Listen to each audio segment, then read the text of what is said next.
to get your overall assessment of what you think were the important revelations in today's hearing.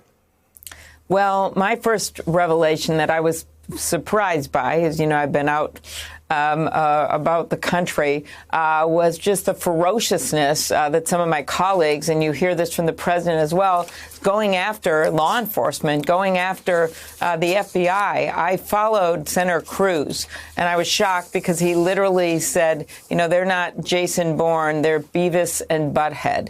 He said that right before I spoke. I found it insulting to our law enforcement, and I literally started by saying, let's change the tone here.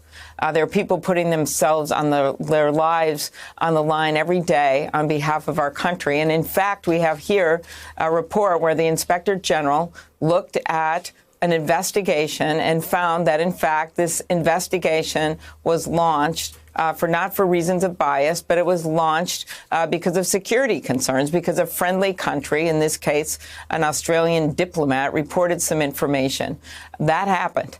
And then we went on to discuss the fact, I guess my other revelation is that the Inspector General was very clear that there was not systematic bias in the department. And this one incident, which you point out, called for some more oversight and training, and that the FBI is now taking those measures. That's exactly what an Inspector General is supposed to do. And I think the report basically showed that the FBI was simply doing its job, and my colleagues should not have been going after the FBI, nor should the President of the United States call them scum, which is exactly what he did when he was in that rally in Pennsylvania last night. Thanks for checking out our YouTube channel. Subscribe by clicking on the button below for more from The Last Word and the rest of MSNBC.